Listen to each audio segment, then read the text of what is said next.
because I totally needed a new project. But Devil Wears Prada, it's time to make a fashion look because it just makes sense. And I had these fabrics and the design idea in my head over a month ago. I had planned to do this several months ago, and are we a week out from release when I'm starting it? Yes, it wouldn't be Bella Fashion without it. So let's make this Devil Wears Prada look. The idea came to mind a while back for the style. It's gonna have kind of a swirl type design of black going across, and then it's gonna kind of open up into a skirt godet, that black. Everything else will be like a slim red, so a corseted kind of top, and then the black is gonna be kind of poofy as it wraps around. I just decided to add a nice corset laced back on that with some silver grommets, just to add a nice striking detail in the back. And then of course I'm gonna try my best to be fashionable in this video, starting off with the blue sweater, which is not blue, and I forgot the name of it last night. Your incompetence do not interest me. It's cerulean. But anyway, I have a lot to do before the movie comes out, and I need to put this video out. So let's get sewing. And that sewing is creating the first mock-up.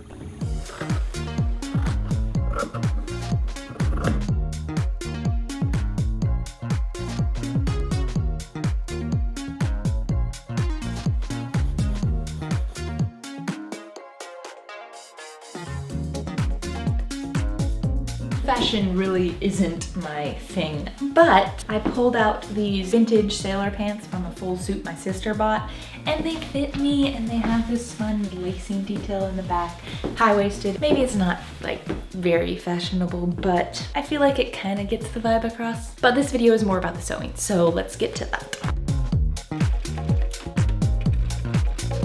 Because I wanted my design to be somewhat of a corset style, very fitted bodice, I decided to use my Glinda corset pattern as the main pattern for creating the dress. I'm not going to wear my corset under it because I want the dress itself to have that corset structure and some of the boning lines exposed. Instead of creating my mock-up with the boning in it to check the fit, I just pinned it to my base corset because the fit of this Glinda corset is so good and it's very comfortable, and it's my favorite corset probably as far as fit goes. This is the dress design. You can see I put some unique pattern there. I wanted that fork shape worked into the bodice, so it'll be the same on the other side, and it'll create 3 points on there. The fabric's gonna continue down into the skirt. I need to figure out the spacing of the diagonal black strip, so the red will not be under that black strip, and so there'll be a break in the red. And I realized in order to correctly pattern that red fabric with that break,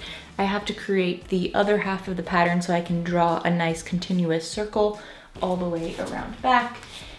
So I need to do that, which adds a little bit of time, but so far I'm really happy with the fit. It's going very smooth. And then this part, it's not gonna connect to the back. It's just going to have a piece of boning that continues up to here, and it will keep it up like that. But yes, overall, very happy with it. And let's turn it into something. Cutting along those altered seams, all the adjustments are made, and a second full mock-up is sewn. Here we have the full mock-up of both sides of it, and I've also marked my diagonal stripes, which will be black, and the red will be cut out of that area. It's a continuous stripe going all the way around, and then there'll just be a break of the red skirt continuing, and there'll be a godet of black crinoline net here, and then another one here. Now in my drawing, my lower one is more in the center, and so when I was placing it, I was like, does that really look good to have one in the center? But what I'm wanting is a sort of straight line from this point to this point to the black stripe is gonna continue over my shoulder on this area, and it's gonna have a little godet sleeve poof thing here. So how I'm trying to visualize that is with this straight line, keeping this one and then matching it with about where my sleeve is gonna be, just about here to here. It would put it just about center, which is a little bit different because usually with an asymmetrical dress, you kind of want to offset what it's doing one side to the other, balance it out. But with my drawing, it does look good to have it in the center. So I haven't fully decided on that. The next part I'm trying to decide is the actual skirt design lower than the stripes. So I could make it flare the red after the lower edge of the stripe, or we keep it kind of slim fitting throughout it all, and then you only get the flare at the black points, which I'm leaning towards. What I'll probably do is in the areas that have a godet, there won't be a break in the skirt. It will help keep the skirt contained and slim, and then it will just be the added godet that adds that flare design. So that's what I'm leaning towards. Anything can really change as I actually go to make the thing. It's looking really good. It's as I imagined it. And now we can finally go on to cutting out the fabric. And it's thanks to HelloFresh for sponsoring today's video. When I've got busy work deadlines and sewing last-minute red carpet looks, HelloFresh has me covered with their yummy and easy meals delivered straight to my door. And they now have some super fast options for those nights when cooking isn't an option and you just need something in under 5 minutes. HelloFresh is truly better than ever with larger portions, the ability to swap any veggies and proteins, which basically doubles the menu options, and there's more veggies in the meals. If you have a picky eater, they're creative with how they sneak them in. Plus, you can now swap out protein options with no additional cost, which levels up a meal to feel like a date night at home. And speaking of protein, the new HelloFresh recipes are focused on high protein without sacrificing flavor. Take advantage of the new HelloFresh by using my code HFBellame at hellofresh.com to receive 10 free meals and free breakfast for life. 1 free meal per box with an active subscription. Free meals applied as discount on first box. New or returning subscribers varies by plan. Sign up today by clicking that link in the description or using my code HFBellame at hellofresh.com. Before getting to the actual fabric and sewing, all the pieces and design markings are made on a pattern paper.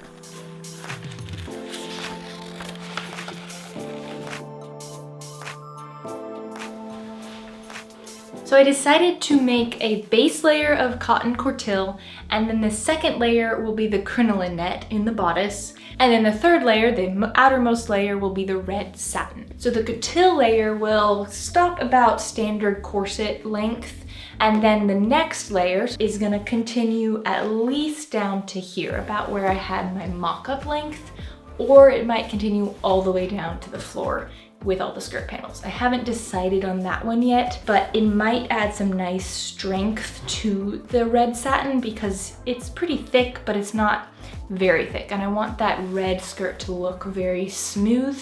And so having that full layer of the crinoline net under there might be helpful. Now, something unique with the front design section, only the red satin will get the swoop design of that just interesting patterning going on. The corset layer, the strength layer of the coutil and the netting will just be a basic seam, straight seams. And so I patterned that underlayer slightly differently than the red, and those will be all assembled, that front area, and then the black coutil and crinoline net and the red will be together, and then we'll start doing the sandwich seam, creating the rest of the seams. That's the overall theory of it, and we'll see how it turns out.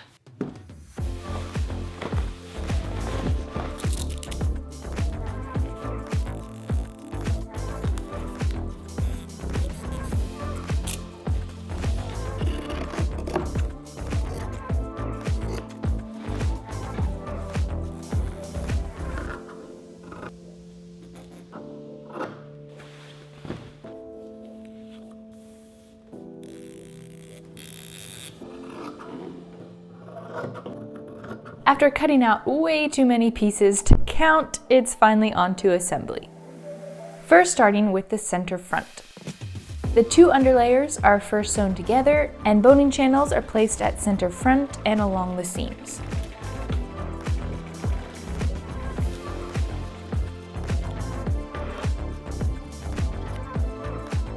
Next, the red center front design is sewn together, with those tight curves needing lots of pins, a few clips along the curve to allow for it, and some patience.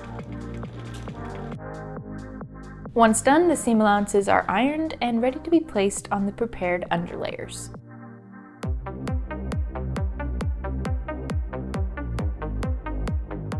And some snipping of the red allows the stripe to start taking form.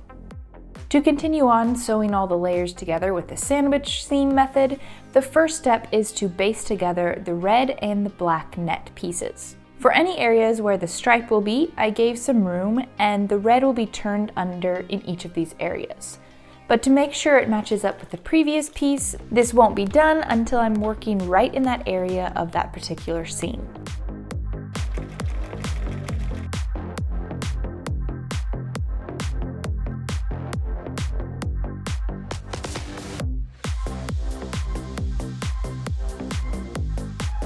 With the sandwich assembly method, all 3 layers of this bodice are sewn together with one sewing line. A super handy method that contains all the raw edges and creates and allows for easy boning channels to be made with just a row of top stitching. The godet is added to that one side seam and seam allowances are all trimmed along the way. I pinked the skirt seams, and at the bodice, all the seams are trimmed at various lengths to help reduce bulk and give a smooth finish. This style of seam and method are continued all the way around till we finally get to the center back. And at the center back, all the layers are lined up and turned to the back. Once pinned in place, the edges are pinked and several rows of top stitching are done to secure it in place and to create boning channels.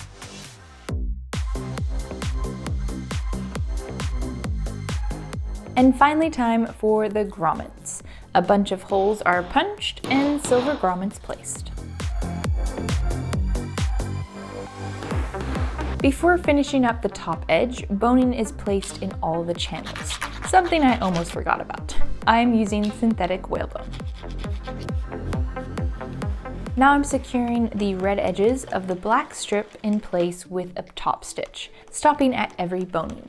So the plan was to completely cover this stripe section with kind of a poofy netting layer to get some dimension to the whole look, but it ended up not happening. 1, I kind of ran out of time, and 2, when I was quickly playing with it, the netting was just not getting a nice look. I could have maybe done like a softer tulle and got that look, and now I really wish I had not done this top stitching job, which 1 was not a very good job at it because I thought it was going to get covered, and 2, I would have always, on something like this that's so visible, I would have hand sewn it, that whole red edge in place, and it would have looked so much better, but I didn't, and I was very quick right before the photo shoot that I decided to not do the poofy thing, and so the top stitching is really sad and uneven, but it's okay, you can't really tell for the most part.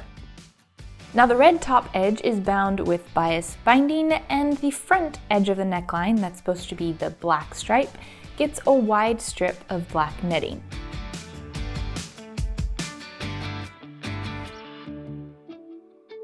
For the hems, the black godet gets a stiff horsehair braid attached, and then for the red, it's turned over, pinked, and then I did a catch stitch to secure it in place. So something else I did right before the shoot is I was not getting smooth seams on the skirt section of this dress. It was not looking good, and the more I was looking at it, the more I realized that putting the net layer with the satin going all the way down the skirt, there was just too much going on, and the netting, I believe, was just holding too much structure to the red, and so the red was just puckering because it had more room, and it was just not looking good. And so right before basically the shoot, a couple hours before, I was tearing out all the netting from those seams. That was not a fun job, but I do believe it helped with the wrinkles. There's still quite a bit of wrinkles in the skirt with the satin, and I want to make it better, but I ran out of time and I could not redo it all. So I have a wrinkly skirt, but it is better than when the netting was there. I think part of the reason that it just wasn't helping is I didn't do a great basting job between the 2 layers. I tried to allow, just for the ease of turning back and all that you want when you're basting 2 layers together, but it was a very quick basting process. So if I had spent more time to really painstakingly baste the 2 layers together, I think it would have been okay, but just overall the quick nature of it all, the inner structure of that net was not helping. It got torn out, and it was a good move, but still not my finest work on that part. Final step is attaching a modesty panel to the back.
There you have it, making this Devil Wears Prada fashion look and trying my best to get my model face on. And that's all.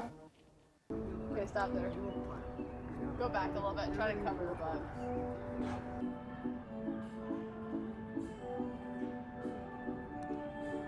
I don't know what to do with his hand.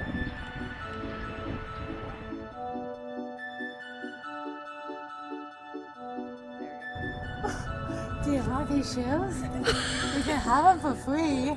There, stick it back. Do that one more time.